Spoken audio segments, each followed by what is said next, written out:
प्यारे बच्चों, जैसा कि आप सभी जानते हैं कि इस समय हमारा देश ही नहीं अपितु विश्व के अधिकांश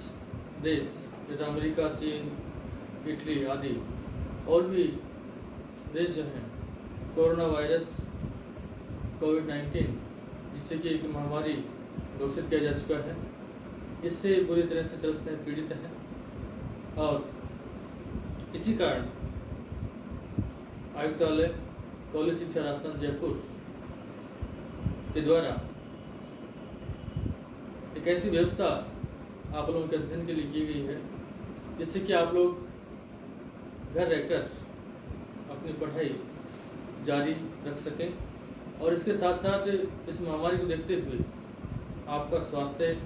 ठीक रह सके, आप इस महामारी से बचे रहें और आपकी पढ़ाई भी बाधित ना हो, आपकी पढ़ाई भी निरंतर चलती रहे। इन दोनों बातों को ध्यान में रखकर और आयुक्तालय कॉलेज शिक्षा राजस्थान जयपुर के द्वारा इस सत्र में आपकी ऑनलाइन क्लासेस की व्यवस्था की गई है और उसी के तहत इस सत्र की आपकी यह पहली कक्षा है। सबसे पहले मैं आपका स्वागत करना चाहूँगा। इस सत्र में आपका स्वागत है कक्षा में। और क्योंकि आप जानते हैं कि इस महाविद्यालय में आप क्योंकि एमए पूर्वार्ध पास आउट हो चुके हैं और एमए पूर्वार्ध पास करके आप एमए उत्तरार्ध में आ चुके हैं, इसलिए न तो ये महाविद्यालय और न ही आप एक दूसरे के लिए नए हैं और ना ही आपका टीचिंग स्टाफ आपके लिए नया है। तो यह भी आपके लिए बड़ी एक महत्वपूर्ण बात है कि आप सभी एक दूसरे से भली भांति परिचित हैं। इसका बड़ा आपको फ़ायदा मिलता है। जब एक स्टूडेंट्स कॉलेज में आता है, एडमिशन लेता है, तो उसके लिए सब कुछ नवीन होता है, नया होता है और वो उसे काफ़ी समय जो है अपने टीचिंग स्टाफ से रूबरू होने में लग जाता है, उनका परिचय होने में लग जाता है, उनके आचार विचारों को समझने में लग जाता है और साथ ही इस महाविद्यालय की क्या व्यवस्थाएं हैं, किस तरह के यहाँ स्टूडेंट्स हैं, तो इन सब बातों को समझने में उसे काफ़ी समय लग जाता है। लेकिन आपके लिए बड़ा एक पॉजिटिव पक्ष है, आपके लिए पॉजिटिव सकारात्मक बात है आपके लिए कि आप इस महाविद्यालय के टीचिंग स्टाफ से, अपने साथियों से और यहाँ की जो व्यवस्थाएँ हैं उनसे भली भांति परिचित हैं, जानते हैं, तो इसका बड़ा आपको फ़ायदा मिलेगा। आज चूँकि आपका ये पहला दिन क्लास में है और इसलिए हम कुछ बातें इस तरह की करते हैं ताकि आपका जो कोई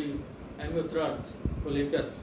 तो दिमाग में कोई भ्रम हो, कोई संकोच हो तो क्लियर हो सके। आप जानते हैं कि विद्यार्थी जीवन एक तपस्वी जीवन होता है और इस तपस्वी जीवन में जो विद्यार्थी कठोर तप करते हैं, मेहनत करते हैं, तो वो विद्यार्थी जीवन भर सुखी रहते हैं। और जो विद्यार्थी अपने इस तपस्वी जीवन में मौज मस्ती करते हैं, अपने समय का दुरुपयोग करते हैं, ऐसे विद्यार्थी जीवन भर दुखी रहते हैं। इसलिए आज मेरी इस सेशन की शुरुआत में आपको यही सलाह है, यही आपके लिए कामना करता हूँ कि आप लोग इस तपस्वी जीवन में अच्छी मेहनत करें। कई बार किसी कारणवश एग्ज़ाम समय में ऐसी कोई सडन परिस्थिति क्रिएट हो जाती है, बन जाती है कि आप साल भर अच्छी मेहनत करते हैं, कठोर परिश्रम करते हैं, लेकिन कोई उनको परिस्थिति ऐसी क्रिएट हो जाती है, आपका स्वास्थ्य किसी कारणवश ठीक नहीं रह पाता, एक और पारिवारिक परिस्थिति सामने आ जाती है जिसकी वजह से आपकी पूरी जो मेहनत जो है, जो आप सोच के चलते हैं, वो सफल नहीं हो पाता है, उसके अनुसार आपको प्राप्त जो नंबर है वो प्राप्त नहीं हो पाते हैं और आपकी पूरी साल की मेहनत खराब हो जाती है। तो एनी कोई भी रीज़न ऐसा रहा हो जाए मैं पूर्वार्ध में आपके सामने जिसकी वजह से आपके अच्छे नंबर नहीं आ पाए जितने आप लाने चाह रहे हों, तो इस बार इस सेशन के शुरुआत में मैं आपको ये सजेशन देना चाहूँगा, सलाह देना चाहूँगा कि आप इस बार और अच्छी मेहनत करें और यदि किसी कारणवश आपकी इच्छा अनुसार, आपकी मेहनत अनुसार अच्छे नंबर नहीं आ पाए हों, तो इस बार उसकी इस एमए उत्तरार्ध में उसकी पूर्ति करने की कोशिश करें ताकि आपका जो एम है, उद्देश्य है, जो आपने लक्ष्य बनाया हुआ है कि मुझे ये बनना है और यहाँ तक पहुँचना है, तो उसको प्राप्त करने में आपको सहूलियत है, उसके आसानी है उसके, और उसको आसानी से आप अपने उस उद्देश्य को प्राप्त कर सकें। तो आज सबसे पहले मेरी आप सभी के लिए यही शुभकामना है। ईश्वर से मेरी कामना करता हूँ कि आप अपने लक्ष्य को प्राप्त करें और लक्ष्य को प्राप्त कर आप जीवन भर खुश रहें, स्वस्थ रहें। MA उत्तरार्ध में जैसे कि आपने आपके थर्ड पेपर के रूप में गद्य पद्य चंपू जो थर्ड पेपर है आपका, जिसका नाम गद्य पद्य चंपू रखा गया है, इसके विकल्प के रूप में हमारे यहाँ कालिदास ग्रुप चलता है। इन कवि अथवा लेखक विशेष के अध्ययन के रूप में महाकवि कालिदास के अध्ययन को यहाँ पर रखा गया है। और कुछ स्टूडेंट्स अपनी रुचि अनुसार, स्वरुचि अनुसार कुछ स्टूडेंट्स गद्य पद्य चंपू को चुनते हैं, यानी वो उस पेपर का अध्ययन करते हैं। और कुछ स्टूडेंट जिनकी रुचि किसी कवि अथवा लेखक विशेष के अध्ययन में रहती है, वो महाकवि कालिदास का थर्ड पेपर के विकल्प के रूप में चयन करते हैं। तो अच्छी बात है कि आप लोगों ने एक थर्ड पेपर के विकल्प के रूप में महाकवि कालिदास का चयन किया है। और इससे आपको फायदा ये भी होता है कि एक कवि विशेष पर आपकी कमांड भली भांति हो जाती है। जब भी कहीं कोई आप मान लीजिए कि साक्षात्कार में बैठते हैं और कई बार एक्सपर्ट के द्वारा ये पूछ लिया जाता है कि आपके MA उत्तरार्ध में क्या ग्रुप रहा है या कौन सा पेपर थर्ड पेपर के रूप में गद्य पद्य चंपू आपके पास रहा, या फिर कोई और ग्रुप विशेष रहा। जैसे मान लीजिए हमारे यहाँ तो कालिदास ग्रुप भी चलता है, लेकिन बहुत सी जगह धर्मशास्त्र भी है, दर्शन भी है, और भी अन्य कवियों या लेखक विशेषों का अध्ययन भी पाठ्यक्रम में रखा गया है। तो ये एक कवि विशेष का चयन करने से आपको ये फायदा होता है कि उस समय जब आपसे पूछा जाता है तो आप बेझिझक संकोच कहते हैं कि सर मेरे पास MA उत्तरार्ध के थर्ड पेपर के विकल्प के रूप में महाकवि कालिदास का अध्ययन मैंने किया है, उनको रखा था। तो एक कवि विशेष पर आपका अध्ययन जो है वो लगभग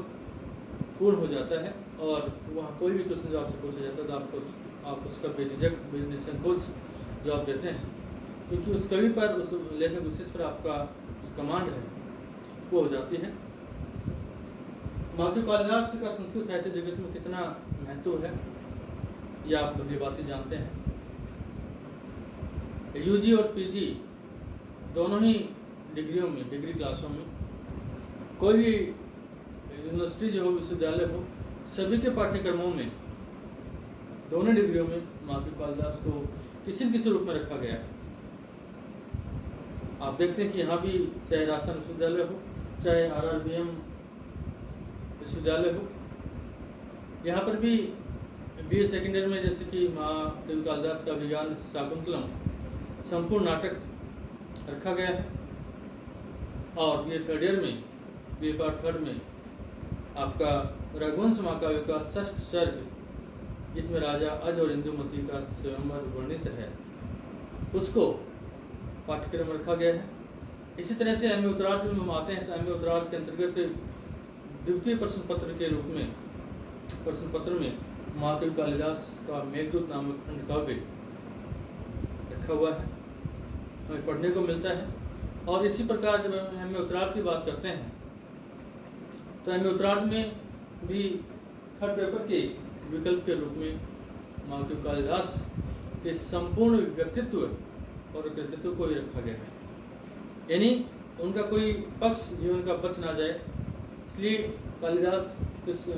संपूर्ण जीवन वृत्तांत को जो है रखा गया है। और इसलिए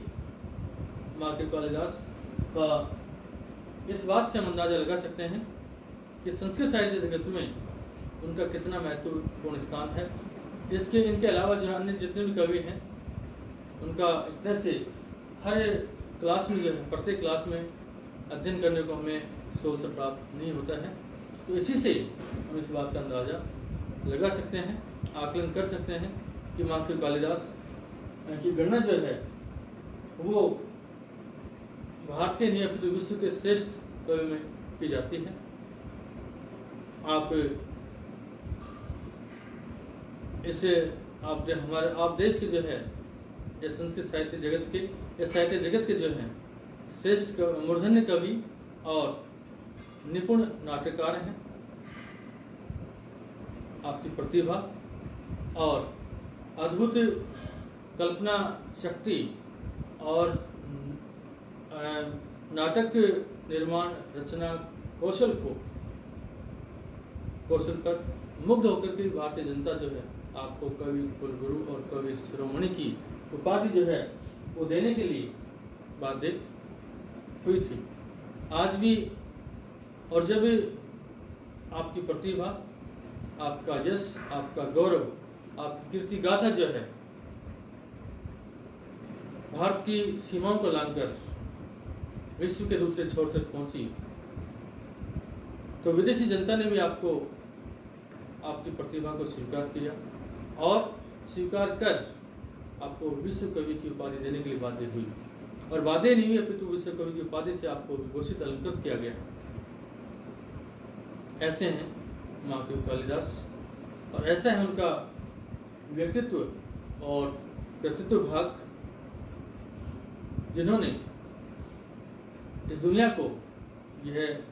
स्वीकार करने के लिए बाध्य किया, इस तरह की उपाधि से अपने आप को अलंकृत करने के लिए, सुशोभित करने के लिए बाध्य किया।